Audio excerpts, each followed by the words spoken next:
Em casos específicos, a Constituição Federal autoriza a intervenção.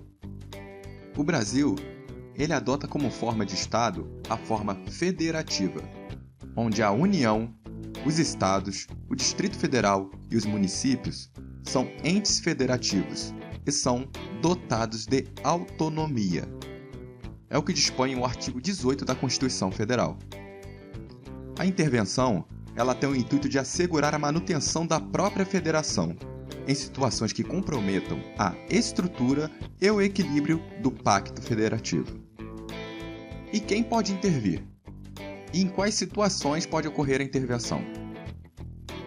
Segura aí que já vou lhe explicar.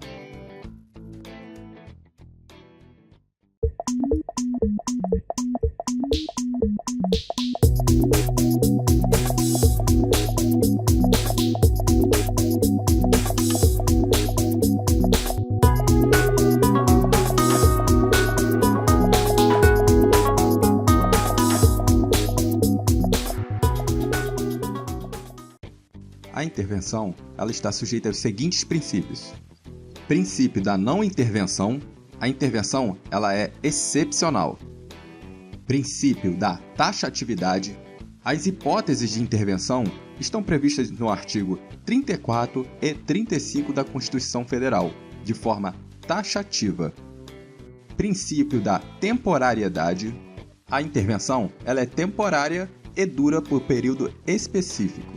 Caso o prazo não seja o suficiente para estabelecer a normalidade, de forma excepcional, o prazo poderá ser prorrogado. E qual ente pode intervir? Como dito anteriormente, as hipóteses de intervenção estão previstas no artigo 34 e 35 da Constituição Federal, e o 36 prevê as questões procedimentais. A União, ela pode intervir nos estados e no Distrito Federal, e também nos municípios, mas apenas os municípios localizados nos territórios federais. Mas como hoje o Brasil não dispõe de territórios, não há de se falar em intervenção da União nos municípios. Já o Estado, ele pode intervir somente nos municípios, nas hipóteses previstas no artigo 35 da Constituição Federal. A intervenção federal, ela pode ser espontânea ou provocada. As hipóteses de intervenção espontânea estão no artigo 34, inciso 1 ao 3º e inciso 5. Já as hipóteses de intervenção provocada está no artigo 34, inciso 4, 6º e 7º da Constituição Federal. A intervenção federal dependerá de requisição do STF, do STJ ou TSE, nos casos de desobediência à ordem ou decisão judiciária, e dependerá de provimento pelo STF e de representação do PGR para assegurar princípios constitucionais sensíveis e no caso de recusa à execução de lei federal. Vamos ver agora como funciona o procedimento para decretar a intervenção federal. Compete privativamente ao Presidente da República decretar e executar a intervenção federal, conforme dispõe o artigo 84, inciso 10 da Constituição Federal. E, primeiramente, o Presidente da República deverá ouvir o Conselho da República e o Conselho de Defesa Nacional. Nesse caso, ele não está vinculado aos posicionamentos do Conselho. Após ouvir os conselhos, o Presidente da República irá baixar o Decreto Presidencial de Intervenção.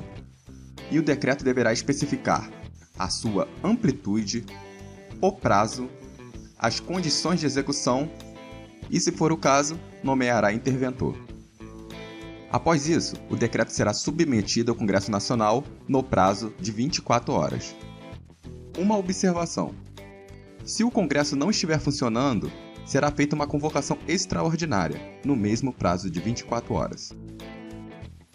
Seguindo, a votação no Congresso Nacional será feita em um turno e aprovado por maioria simples, ou seja, mais da metade dos membros presentes. Outra observação aqui: tem que estar presente pelo menos a maioria absoluta, ou seja, mais da metade dos membros da respectiva Casa do Congresso. Um exemplo só para você entender.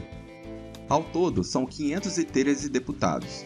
Tem que estar presente pelo menos a maioria absoluta, ou seja, 257 membros. Dentre os presentes, mais da metade teria de votar a favor para aprovar a intervenção federal.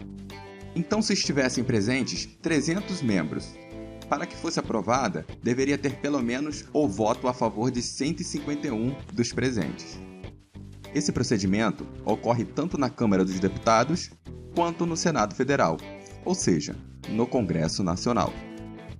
Após a aprovação do Congresso Nacional, será gerado um decreto legislativo, que será promulgado pelo presidente do Senado Federal.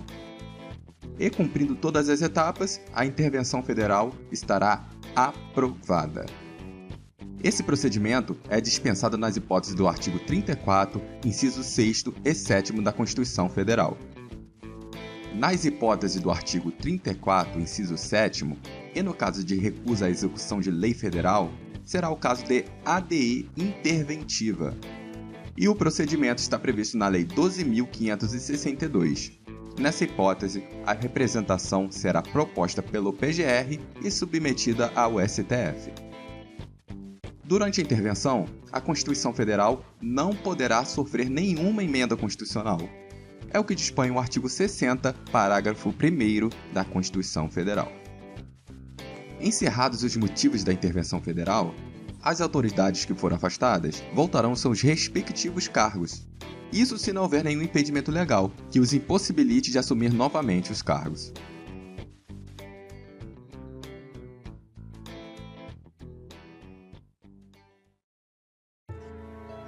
Finalizamos mais uma aula. Já se inscreveu no canal? Não?